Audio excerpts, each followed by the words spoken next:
So now I've given this a lot wetter coat, a close-up, and there's no reactions, no wax. Look at that real close. No fish eyes, everything looks great.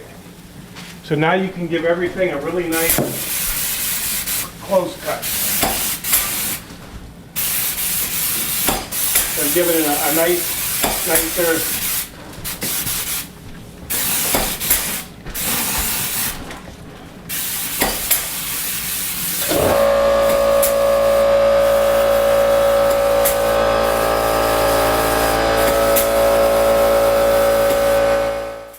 What I was going to tell you, Marino, what separates you from everybody else is what we're doing now. Some guys don't care. They don't care if it's got wax, or it's just a couple of fish eyes. If you do what we do here, you'll stand out above everybody. Just go through, make sure it looks just like that. All right. And you'll have a perfect finish every time, and that's what you want, because the next person will come in and go, oh my God. So, but a lot of guys do not do this. They do not give it 2 coats, and they just say, ah. I agree. It's sad. I agree. It's sad to me, and it can be so beautiful.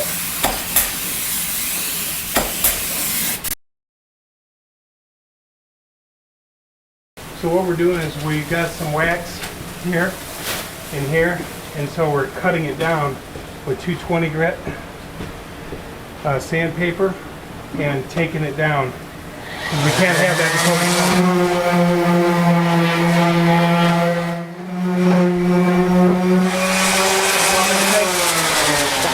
Dust it again. So what? So we're gonna dust again? Yeah, we're dusting everything, and we're dusting off wax powder and stuff like that, so always want to dust it off. Take off any of that residue. Okay, so we just want to make sure that these are like glass before we put that dye. So if it's 1 coat, 2, whatever, until they're perfect and they feel beautiful, then we're ready for the dye. And then it'll be as beautiful when it's done, when you do it. So, okay, so we have a little run right here I can see. And you can either just sand it and sand it and sand it, or you can wet it, just like that. And it literally acts like a wet and dry, because wet and dry sandpaper, the black, that'll take that out in a second. But that just acts just like it. It's gone. You see how fast. Okay. Trick of the trades. Yeah, that's right. Just gonna touch it lightly. This is that 10% that separates you. Okay. Believe me, it's just a little bit. But It's almost like glass, but Dan's going one more time.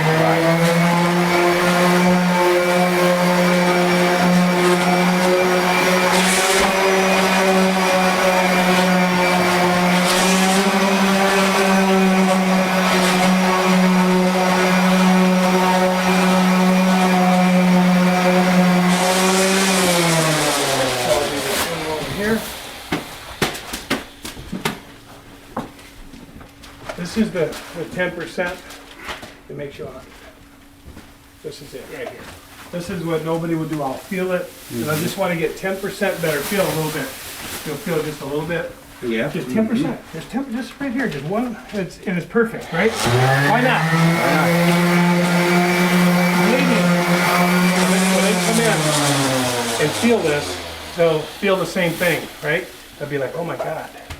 It's like glass.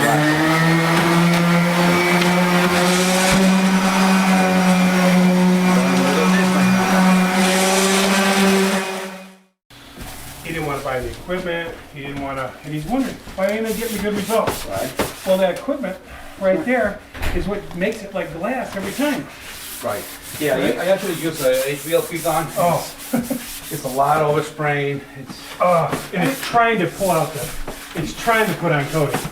yeah, it's very hard, very slow process. Yeah. Oh, to use the HVLP on this kitchen, it will be hours. Yeah. I had a guy argue with me for a year on it, and he says, you know, and I said, go ahead and buy it, whatever you want, man. You know, I already told you what's the best and what'll make it easy. And so he called me one day, he says, how do you make more fluid come out of this thing? I said, how much did you pay for it? He said, $1,200, you know, or $1,000, it's $1,000. And I said, yeah, you could have spent 20 more and had something to spray. Yeah. But you know what? He finally he listened. And he goes, man, that's all he kept saying was. Yeah. He's this guy in DC, he kept going, man. And I said, man, you could have had this headache going a long time ago. Yeah, definitely the equipment is what really makes the job. There's nothing like that equipment. Do you know, Marino, these here, where you find these, they're mounted on a wall in a factory, working 24/7. Yep. And so that's what kind of piece of equipment you have. That's why you can do 50 kitchens and do one a week, whatever you want to do. I've seen those guys spraying hundreds and hundreds of cabinets a day.